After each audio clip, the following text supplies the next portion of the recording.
आपण हा जो संडे स्टोरीजचा क्लास सुरू केलाय हा मागच्या रविवारी परत सुरू केलाय. उन्हाळ्याच्या सुट्ट्यामध्ये तो आपण घेत होतो, पण त्याच्यामध्ये काही क्लासेस झालेत आपले आणि नंतर ते शेड्यूल बंद पडलं. पण आता परत आपण ते सुरू केलंय. तर या क्लासेसमध्ये आपण काय घेत असतो ते मी पुन्हा एकदा सांगतो की या क्लासेसमध्ये आपण वेगवेगळे शास्त्रज्ञ असतील किंवा वेगवेगळे शोध लागलेले असतील त्यांच्या गोष्टी आपण याच्यामध्ये ऐकत असतो. प्रत्येक वेळेस आपण एक गोष्ट घेतो, एका शास्त्रज्ञाची असेल, एखाद्या शोधाची असेल किंवा नवीन एखाद्या काही गोष्टी ज्या आपल्याला कळल्यात त्या नेमक्या आपल्याला कशा कळल्यात त्याच्याबद्दलची माहिती असेल ते आपण एका रविवारी एक छोटीशी 15-20 मिनिटं अर्धा तास जास्तीत जास्त आपला हा क्लास चालतो. आणि या क्लासचं वैशिष्ट्य असं आहे की it is open to all and it is free to all, की सर्वांसाठी ओपन आहे आणि सर्वांसाठी तो फ्री आहे. की ज्या ज्या लोकांना सायन्समध्ये इंटरेस्ट आहे, मग ते 5वी 6वी 7वी 8वी 9वी 10वीचे विद्यार्थी असू देत, अगर कुणी शिक्षक असू देत, अगर कुणी पॅरेंट्स असू देत किंवा कुणीही आणखीन असा व्यक्ती की ज्याला विज्ञान शिकण्यामध्ये किंवा विज्ञानाबद्दल माहिती घेण्यामध्ये आवड आहे, असं कुणीही हा क्लास जॉईन करू शकतं. रविवारी 10 वाजता आपण हा क्लास घेत असतो. टीचमिनचा वर्ग आपण त्याच्यासाठी तयार केलेला आहे. त्याच्यासाठीचा क्लासरूम आयडी आणि लिंक तुम्हाला कुठल्याही माध्यमातून ते मिळून जाईल. जर तुम्हाला मिळाली नसेल किंवा आणखीन तुम्हाला कोणी दुसऱ्या लोकांपर्यंत पोहोचवायची असेल तर तुम्ही मला तो विचारू शकता. खाली तुम्हाला तिथे नंबर वगैरे माझा कॉन्टॅक्ट नंबर मिळून जाईल. आणि दुसरी गोष्ट अशी आहे की या क्लासमध्ये आपण ह्या क्लासमध्ये आपण बघा सर्वांसाठीच हे स्टोरीज ठेवत असतो. त्याच्यातली वेगळ्या स्टोरीज आपण घेत असतो. त्याच्यातली आज जी आपण स्टोरी घेतलेली आहे ती आहे बघा जर्म थेअरी, किंवा त्याला आपण काय म्हणतो की सूक्ष्मजीवांपासून आपल्याला रोग होतात, आजार होतात. हे आपल्याला कसं कळालं? म्हणजे काही एक काळ असा होता बर का की त्यावेळेस आपल्या सगळ्या लोकांना असं वाटायचं की रोग हा आपोआपच होत असतो किंवा त्याच्या मागे काहीतरी दैवी कारणं आहेत किंवा देवाचा प्रकोप झाला की आपल्याला रोग होतो किंवा कुठलाही आजार होतो. हे सगळं असं वर्षानुवर्ष आपल्या सगळ्या मानवाला वाटत होतं. हे ख्रिश्चन लोकांनी बायबल लिहिलं, त्या बायबलामध्ये सुद्धा असंच लिहिलं होतं की देवाचा प्रकोप झाला की दैवी संकट येतं आणि मग त्याच्यातनं रोग, आजार, साथी वगैरे अशा सगळ्या गोष्टी पुढे येतात, असं त्याचा विश्वास होता. खरं तर तो त्या लोकांचा, सगळ्याच जगाचा असा विश्वास होता की काहीतरी आपल्याकडनं चूक झाली किंवा मागच्या जन्मीचं आपलं काहीतरी पाप असेल आणि मग ते या जन्मात आपल्याला भोगावं लागतंय, असं सगळं हे होतं. आणि त्याच्यातनं आपल्याला वेगवेगळ्या प्रकारचे रोग होतात, आजार होतात, साथी येतात. म्हणजे जुन्या काळी तर एवढ्या साथी यायच्या बर का की म्हणजे अक्षरशः देवीची साथ यायची.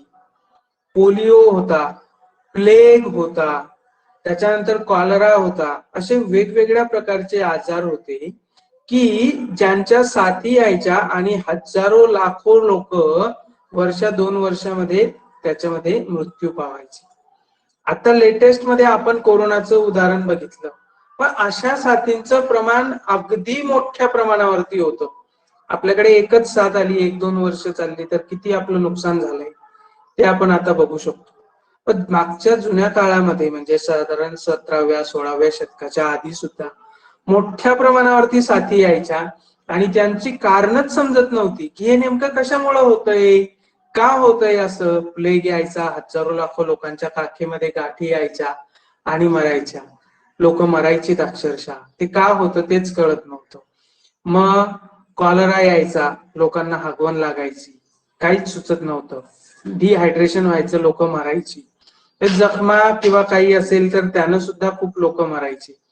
तर त्याच्या मागे नेमकं कारण काय आहे, का आपल्याला वेगवेगळे आजार होतात, रोग होतात ते कळत नव्हतं. पण असं नव्हतं की त्याच्यावरती काहीच काम चालू नव्हतं. काही लोक होती की जी याचा शोध घेत होती, हे प्रश्न त्यांना पडले होते आणि ते प्रश्न ते विचारत होते की नेमकं असं का होतंय, काय कारण आहे बरं याच्या मागे. मग त्याच्यामध्ये रॉबर्ट कॉक नावाचे एक शास्त्रज्ञ होते. हे जे रॉबर्ट कॉक नावाचे शास्त्रज्ञ होते यांचा वेगवेगळ्या प्रकारच्या रोगांवरती असा संशोधनाचा विषय चालला होता की नेमकं का होत असेल. तर हे काय करायचे की जे एखादं जनावर असेल किंवा व्यक्ती असेल की जो आजारी पडलाय त्याचं रक्त ते तपासत होते. आणि या रक्तामध्ये काही खराबी असेल का, की त्याच्यामुळे ते रोग होत असतील असं त्यांना वाटत होतं. मग त्यांनी ते रक्त तपासायला सुरुवात केली. बरं, तोपर्यंत ही गोष्ट माहित होती बरं का, की आपल्या आजूबाजूला मोठ्या प्रमाणावरती सूक्ष्मजीव अस्तित्वात असतात. म्हणजे 1617व्या शतकामध्येच आपले जे रॉबर्ट हुक होते, त्या रॉबर्ट हुक यांनी झाडांचा भुचा बघितला होता, झाडांचं खोड बघितलं होतं आणि त्याच्यामधनं प्रत्येक त्या सजीवांमध्ये पेशी असतात ते शोधून काढलं होतं. अँटोनी व्हॅन लुएनहॉक नावाचे एक शास्त्रज्ञ होते, त्यांनी तर जिवंत पेशी बघितल्या होत्या, त्यांनी पहिले सूक्ष्मजीव बघितले होते आणि मग त्याच्यातनं पुढे भरपूर प्रकारचे सूक्ष्मजीव अस्तित्वात असतात ही गोष्ट त्या काळापर्यंत माहित होती आणि सूक्ष्मदर्शकाचा पण शोध लागलेला होता. हे जे रॉबर्ट कॉक होते यांनी काय केलं की ते वेगवेगळ्या व्यक्तींचं, वेगवेगळ्या जनावरांचं जे काय आजारी पडले, ज्यांना काही रोग झाला आहे, अशा लोकांचं रक्त तपासायला सुरुवात केली.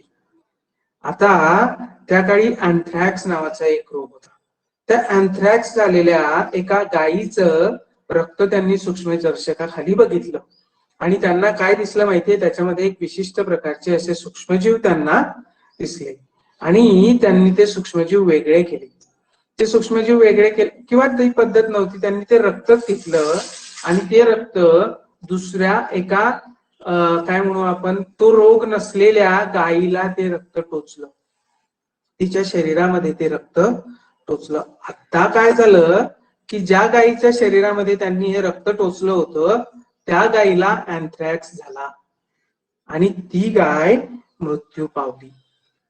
याच्यावरनं त्यांच्या लक्षात आलं की नाही, रक्तामुळे होतंय आणि रक्तामध्ये बदल काय दिसलाय तर काही विशिष्ट प्रकारचे असे सूक्ष्मजीव दिसले आहे. त्यांनी त्याचबरोबर ती गाय निरोगी आहे किंवा तिला अँथ्रॅक्स नाहीये हे बघण्यासाठी त्या गायीचं सुद्धा रक्त बघितलं होतं. की एका गायीच्या रक्तामध्ये ते सूक्ष्मजीव आहे की जी आजारी आहे आणि दुसरी गाय की जिच्या रक्तामध्ये ते सूक्ष्मजीव नाहीये, ती आजारी नाहीये. पण जर या गायीचं रक्त त्या गायीमध्ये आपण टोचलं तर या गायीच्या रक्तामध्ये आपल्याला ते सूक्ष्मजीव दिसून येतात आणि ती गाय मृत्युमुखी पडते, तिला अँथ्रॅक्स हा रोग होतो. याच्यावरनं त्यांना एक गोष्ट लक्षात आली की काहीतरी सूक्ष्मजीवांमुळे आपल्याला रोग होतोय. पण हे काही त्यांना परफेक्ट असं मांडता आलं नाही बरं का, आणि ते कन्फर्म करता आलं नाही. मग काय झालं, लुई पाश्चर नावाचे एक फ्रेंच शास्त्रज्ञ होते. त्या लुई पाश्चर यांनी तोच प्रयोग पुन्हा करून बघितला. तोच प्रयोग पुन्हा करून पहिला रॉबर्ट कॉक यांनी सांगून ठेवलं होतं की जर एखाद्या व्यक्तीच्या रक्तामध्ये किंवा एखाद्या सजीवाच्या रक्तामध्ये कुठल्याही प्रकारचे सूक्ष्मजीव तुम्हाला दिसले नाही तर तो व्यक्ती निरोगी असतो किंवा निरोगी व्यक्तीच्या रक्तामध्ये तुम्हाला कुठले सूक्ष्मजीव दिसत नाही हे त्यांनी सांगितलं होतं. दुसरी गोष्ट त्या रॉबर्ट कॉक यांनी काय सांगितली होती की जर तुम्हाला ते सूक्ष्मजीव दिसले तर त्या व्यक्तीला किंवा त्या सजीवाला तो रोग होऊ शकतो किंवा तो रोग होतो आणि विशिष्ट प्रकारचा रोग हा विशिष्ट प्रकारच्या अशा सूक्ष्मजीवांपासून होतो. ही गोष्ट रॉबर्ट कॉक यांना सांगता आली नाही. फक्त त्यांनी सांगितलं की बाबा सूक्ष्मजीव होते आणि त्यामुळे त्या व्यक्तीला तो रोग होतो. मग जर त्या व्यक्तीच्या रक्तातनं आपण ते रक्त काढलं जे आजारी आहे त्याच्यातनं आणि ते जर आपण निरोगी व्यक्तीला टोचलं तर त्याच्यातनं रोगाचा प्रसार होतो आणि तो रोग दुसऱ्या व्यक्तीला होतो. हे काही महत्वाच्या गोष्टी रॉबर्ट कॉक यांनी त्यांच्या प्रयोगातनं मांडून ठेवल्या होत्या. मग आपले लुई पाश्चर फ्रान्स मधले खूप प्रसिद्ध शास्त्रज्ञ होते बरं का, त्यांनी खूप शोध लावलेले आहेत. तर लुई पाश्चर यांनी वॅक्सिनचा शोध लावलेला आहे. पाश्चरायझेशनची जी प्रक्रिया आहे जी आपण आता दुधासाठी वापरतो की दूध खराब होऊ नये त्याच्यासाठी जी प्रक्रिया वापरली जाते त्या प्रक्रियेचा शोध लावलाय. त्याच्यानंतर वाईन इंडस्ट्री असेल किंवा बिअरची इंडस्ट्री असेल, ह्या इंडस्ट्रीला एकेकाळी वाचवण्याचं काम, संकटातनं वाचवण्याचं काम लुई पाश्चर यांनी केलेलं आहे. त्याची प्रत्येकाची वेगळी वेगळी गोष्ट आहे आणि आपण प्रत्येक वेळेस ती एक गोष्ट घेऊया की पुढच्या वेळेस आपण रॅबिजची गोष्ट घेऊ, त्याच्या पुढच्या वेळेस त्यांनी व्हॅक्सिनचा शोध लावला, ते व्हॅक्सिन कसं त्यांनी रॅबिज वरती काढलं त्याची एक वेगळीच गोष्ट आहे. तर अशा वेगळ्या वेगळ्या गोष्टी त्यांच्या शोधांच्या शास्त्रज्ञांच्या त्या असतात. तर ह्या लुई पाश्चर यांनी काय केलं की तो जो प्रयोग रॉबर्ट कॉक यांनी केला होता तोच प्रयोग पुन्हा करून बघितला. त्यांनी गायीच्या ऐवजी कोंबडीवरती हा प्रयोग केला आणि त्यांच्या लक्षात आलं की नाही, रॉबर्ट कॉक जे म्हणताय ते खरं आहे बरं का, की सूक्ष्म जीवांमुळे सूक्ष्म जंतूंमुळे आपल्याला काही रोग होऊ शकतात. आणि हे त्यांनी मांडलं आणि लुई पाश्चर यांनी ते मांडलं होतं. तोपर्यंत लुई पाश्चर हे खूप नाव प्रसिद्ध शास्त्रज्ञ झाले होते, त्याच्यामुळे त्यांनी मांडलेली गोष्ट होती म्हणजे ती काहीतरी सत्य असणार. मग याचा वापर लिस्टर नावाच्या एका डॉक्टरांनी इंग्लंडमध्ये करायला सुरुवात केली. म्हणजे आधीच्या काळी काय होतं माहितीये का, की एखाद्या व्यक्तीवरती जर शस्त्रक्रिया करायची असेल तर एका लॅबमध्ये केली जायची. ऑपरेशन थिएटर ते होतं, ते नव्हतं असं नाही, ऑपरेशन थिएटर्स त्या काळी सुद्धा होते. पण त्या ऑपरेशन थिएटर्स मध्ये कुठल्याही प्रकारची स्वच्छता वापरली जात नव्हती किंवा स्वच्छता केली जात नव्हती. किंवा असं काही होतं की आपल्या हवेमध्ये आपल्या आजूबाजूला असणारे जे सूक्ष्मजीव आहे त्यांच्यामुळे रोग होतं, त्यांच्यामुळे इन्फेक्शन होतं. आणि काही ऑपरेशन झाल्यानंतर सुद्धा बरं का, काही शस्त्रक्रिया झाल्यानंतर सुद्धा लोकांना वेगवेगळ्या प्रकारचे रोग व्हायचे, इन्फेक्शन व्हायचं आणि मग त्यांचा मृत्यू व्हायचा. त्याचं पण कारण समजत नव्हतं. पण जेव्हा लिस्टर यांनी लुई पाश्चर यांच्याबद्दल ऐकलं, रॉबर्ट कॉक यांच्याबद्दल ऐकलं, तेव्हा लिस्टर यांना त्यांनी साइड बाय साइड एका अल्कोहोलचा वापर करायला सुरुवात केली होती, इथेनॉलचा वापर करायला सुरुवात केली होती, की आपली जी प्रयोगशाळा आहे, जिथं आपण आपली जी ऑपरेशन थिएटर आहे, जिथं आपण काम करतोय ते स्वच्छ असलं पाहिजे. मग त्यांनी त्यांची उपकरणं असतील, त्यांची काय म्हणू आपण ते प्रयोगशाळा असेल, त्यांची ऑपरेशन ती स्वच्छ करायला सुरुवात केली आणि त्याच्यासाठी त्यांनी या इथेनॉलचा अल्कोहोलचा वापर करायला सुरुवात केली. कारण त्याच्यामुळे काय होतं, ते जे सूक्ष्मजीव असतात ते सूक्ष्मजीव नाश होतात असं पण काही लोकांनी तिथं मांडलं होतं. मग त्यांनी त्या अल्कोहोलचा वापर करायला सुरुवात केली आणि पाहता पाहता पाहता पाहता 5 वर्ष 10 वर्षाच्या काळामध्ये लिस्टर यांनी केलेल्या शस्त्रक्रियेनंतर जगणाऱ्या पेशंट्सचं प्रमाण मोठ्या प्रमाणावरती वाढलं आणि त्या गोष्टीला पुष्टी मिळाली की सूक्ष्मजीवांमुळेच आपल्याला वेगवेगळ्या प्रकारचे रोग होतात, आजार होतात, वेगवेगळ्या प्रकारचं इन्फेक्शन होतं. मग लोकांना कुठेतरी कळायला लागलं, नाही आपण स्वच्छता ठेवली पाहिजे. आपल्या हवेत आपल्या आजूबाजूला पाण्यामधनं रोगाचा प्रसार होतो आणि ते आपण टाळू शकतो जर आपण स्वच्छता ठेवली, ते सूक्ष्मजीव व्यवस्थितपणे वाढू दिले नाही तर. ते का वाढतात, कसे वाढतात, त्याचा पण एक प्रयोग आधी एका व्यक्तीने केला होता. की त्यांनी काय केलं, एका बरणीमध्ये एक मांसाचा तुकडा ठेवला आणि दुसऱ्या बरणीमध्ये पण मांसाचा तुकडा ठेवला, पण त्याच्यावरती पडदा ठेवला, त्याच्यावरती एक गाळण कागद जो असतो तो लावला. आणि त्याच्यामुळे काय झालं माहितीये की त्याच्यामध्ये कुठल्याही प्रकारचे सूक्ष्मजीव आत जाऊ शकले नाही. फक्त हवा त्याच्यातनं आतमध्ये जात राहिली, सूक्ष्मजीवांना काही त्याच्यामध्ये एंट्री मिळाली नाही.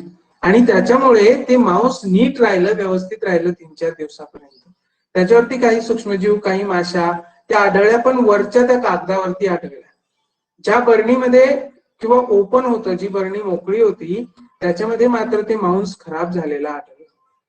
अशा पद्धतीच्या वेगवेगळ्या प्रयोगातनं वेगवेगळ्या शास्त्रज्ञांच्या याने एक गोष्ट मानवाच्या लक्षात आली की नाही, सूक्ष्मजीवांमुळे आपल्याला आजार होतात, आपल्याला रोग होतात. तर ही अशी ही जर्म थेअरी पुढे आली की जर्म्समुळे, जे सूक्ष्मजीव आहेत त्यांच्यामुळे आपल्याला हे आजार होतात. आधी तर लोकांना वाटायचं की बाबा काही पदार्थ सडल्यानंतर एखादा पदार्थ, जैविक पदार्थ आहे, तो सडतो, मग त्याचा वास सुटतो आणि मग त्या वासातनं आपल्याला रोग होतो, त्या फ्लेवर मधनं आपल्याला रोग होतो, सेंद्रिय पदार्थाच्या विघटनातनं आपल्याला रोग होतो. अशी पण एक थेअरी जुन्या काळामध्ये अस्तित्वात होती. स्पॉन्टॅनियस हे होतं पुन्हा एक स्पॉन्टेनियस जनरेशन, की सूक्ष्मजीव आहे त्यांची आपोआप निर्मिती होते. त्यांच्यासाठी आधी सूक्ष्मजीव अस्तित्वात असावं लागतं असं नाही, आपोआप त्या सूक्ष्मजीवांची निर्मिती होते असं पण लोकांना वाटायचं. पण काही शास्त्रज्ञांनी ते पण आपल्या लक्षात आणून दिलं. काय त्यांचं नाव वेस्टजॉब म्हणून आहे, त्यांनी मांडलं, सेल थेअरी मांडली आणि त्यांनी सांगितलं की बाबा नाही, सूक्ष्मजीवांची निर्मिती आधीच्या सूक्ष्मजीवांपासूनच होते. लुई पाश्चर यांनी सुद्धा त्याच्यावरती काम केलं की नवीन पिढ्या सूक्ष्मजीवांच्या निर्माण होत असतात आणि ते नवीन पिढी जर का त्यांची निर्माण झाली तर ती सुद्धा रोगासाठी कारणीभूत असते. असं नाही की जे सूक्ष्मजीव ज्यांच्यामुळे रोग झाला ते मृत्यू पावले आणि त्यांच्या नंतरची पिढींनी मग त्याच्यातनं होणार नाही, असंही नाहीये. सूक्ष्मजीवांच्या नवीन पिढ्या निर्माण होत असतात आणि त्या नवीन पिढीमधनं सुद्धा रोग आपल्यामध्ये येऊ शकतो, हे सुद्धा लुई पाश्चर यांनी त्या काळामध्ये सांगितलं. तर अशा पद्धतीनं रॉबर्ट कॉक असतील किंवा लुई पाश्चर असतील किंवा ते लिस्टर असतील डॉक्टर, त्यांच्यामुळे आपल्याला ह्या गोष्टी माहीत झाल्या की नाही सूक्ष्मजीवांमुळे आपल्याला रोग होऊ शकतात आणि स्वच्छता ठेवली तर आपल्याला रोग आजार होण्याची शक्यता कमी होते. ही गोष्ट या लोकांनी आपल्या लक्षात आणून दिली. तर अशा पद्धतीने हे शास्त्रज्ञ आणि त्यांनी लावलेले शोध. पुढच्या रविवारी आपण आणखी एका नवीन स्टोरी सोबत भेटूया.